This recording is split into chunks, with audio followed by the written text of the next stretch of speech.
Wizard of Legend 2 is in many ways like a fireball. It starts off with a bang, makes one hell of an impact, and then it just kind of fizzles out.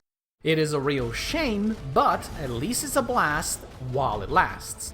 Greetings and welcome friends, I'm Ash, and let's begin by immediately addressing the most common criticism I've seen among early access reviews: the performance issues and the constant crashing. So, is the launch version just as bad? The answer is, thankfully, no. In fact, in my 16 hours with the game, I've only encountered a single technical problem, though it was a recurring one. Sometimes, when the game is loading in a ton of enemies, there can be a very brief stutter. It's nothing too major, as it appears very rarely and stuns both you and the enemies, but it is still something I would love to get fixed, and very soon. Aside from that, Wizard 2 ran without a hitch. I had no FPS drops, no crashes, and most impressively of all, no gameplay bugs of any kind. The game just worked. I never tried the first game, but what I can say is that after playing the second one, I can definitely see why people got hooked. These aren't your grandpa's wizards that spend all day wearing bathrobes and pondering their orbs. These are martial arts wizards that fly all over the place, shoot dragons out of their wrists, and are just as likely to have a fist fight with boulder hands as they are polite conversation. Or in other words, they're kinda badass. It takes a little bit of time to wrap your head around the myriad of different spells, and especially the movement system, but once you finally get there, playing Wizard 2 becomes a truly unique and exciting experience. I'd say this is because the combat is both fast and slow-paced at the same time.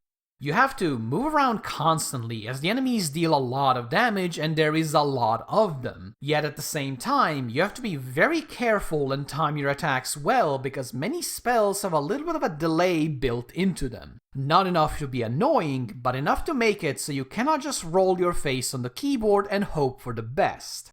The combat is sort of like a dance, and once you're in the right rhythm, you can not only smash through hordes of enemies, but completely humiliate them.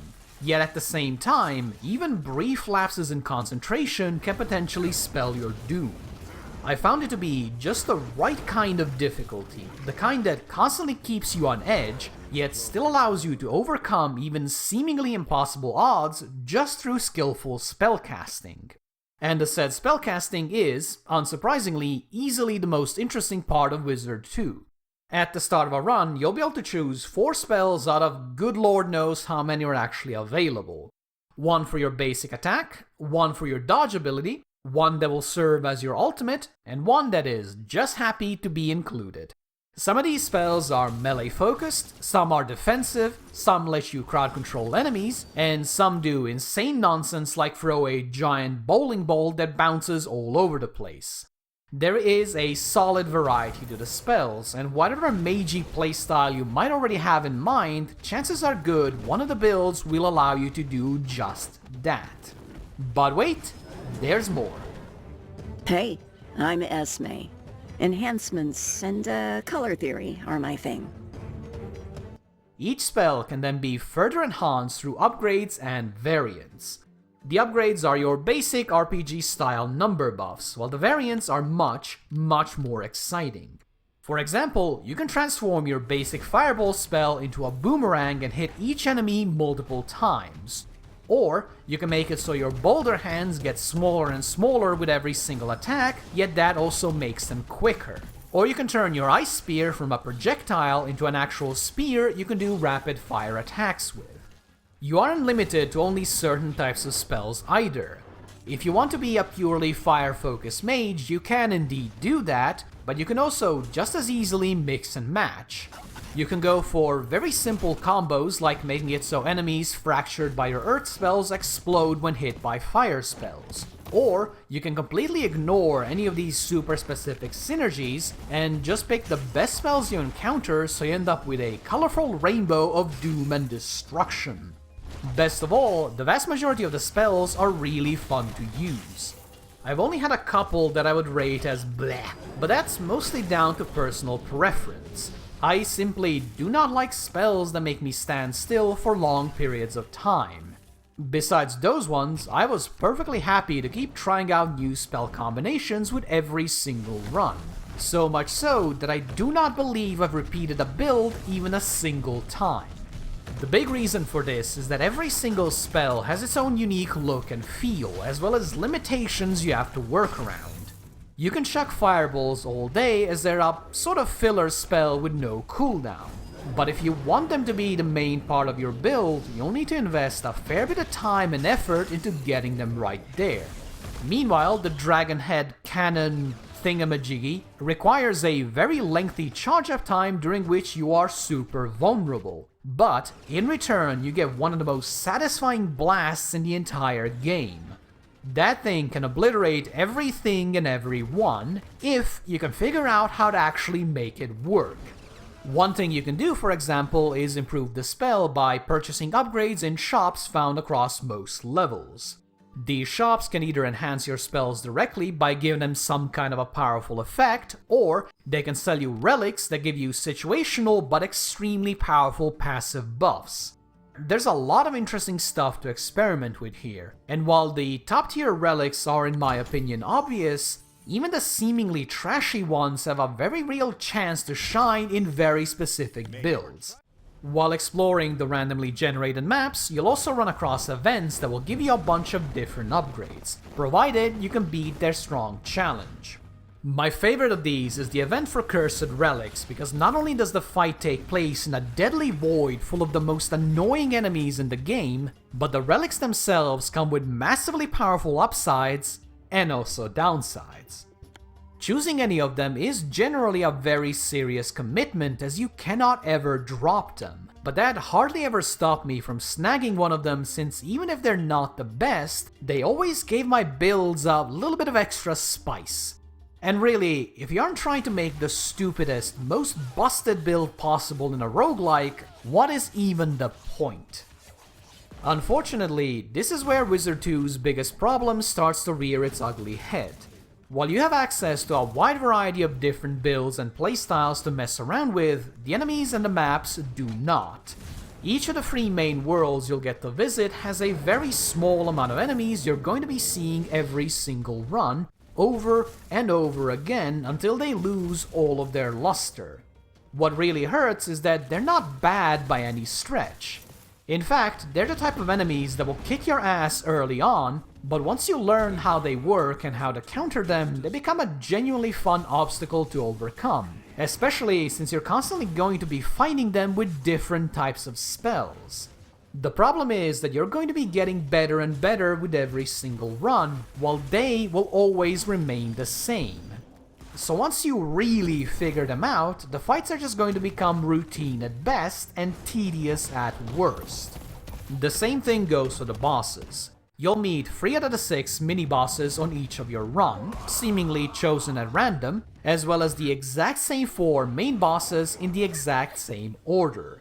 And since these bosses are designed in such a way that you can avoid or counter literally everything they do by learning how their abilities actually work, they very quickly stop being all that exciting.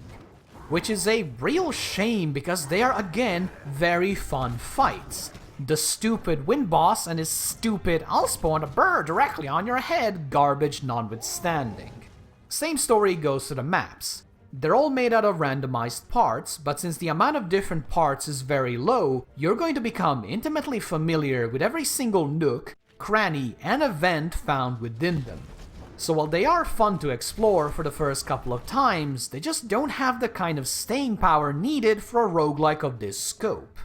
In theory, the optional difficulty modes and the fun spells you get by beating the final boss multiple times should be able to address the repetitiveness, but in reality, they're just slight spins on the same old story. You can make the enemies tankier, you can make the traps trappier, or if you're feeling particularly brave, you can even remove the vast majority of the healing from the game. But you're still going to be fighting the same enemies and getting pooed on by the same old birds. In my opinion, these difficulty runes should have been a lot more game-changing than they currently are. For example, why isn't there a rune that randomizes which world you start on? Or even just randomize which enemies and bosses you encounter throughout that world? That would instantly alleviate some of the repetition, as you won't always go for the exact same loop. Alas, the current difficulty modifiers are a fun little challenge to overcome, but they don't add anything substantial to the gameplay like the difficulty modes in, let's say, Dead Cells. The final thing I'd like to briefly talk about is the presentation. The original game had a very charming 2D pixel art aesthetic, while the sequel is a 3D game with a very colorful yet basic cel-shaded style. I've seen a bunch of people argue about how much of a visual downgrade Wizard 2 is, though personally I really do not see the issue. Wizard 2 has a relatively simple style, that is true, but that is mostly there to help the spells and their effects stick out. If the artwork was any busier, I probably wouldn't even be able to see where my character is in most of the fights. So as far as I'm concerned, Wizard 2 has a very nice and very functional style with just enough flair to make the big moments nice and exciting. The audio, however, I am not quite so keen on. The soundtrack, while not bad by any stretch, just doesn't feel like it fits in a game where you are constantly throwing out spells. There is just so much noise happening at all times that it just gets completely drowned out. Even the final boss track feels more like the sort of music you'd hear while fighting a random encounter in a random JRPG. And honestly, I think that's a real shame, since a bit of bombastic music can really elevate a boss fight and make the whole experience a lot more memorable. You can't hide from my electric eye!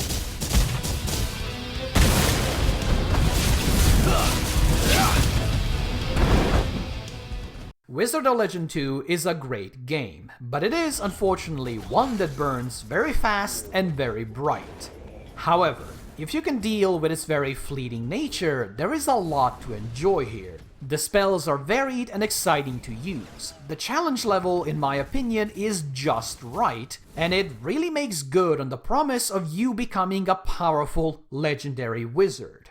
So if the short runtime doesn't scare you, I do believe I can recommend giving Wizard 2 a try. I certainly had a lot of fun with it over the past week, and while I am done with it for now, I will be eagerly looking forward to future updates. There really is some actual potential here. Thank you guys for watching, and if you enjoyed this, or even if you didn't, please do let me know.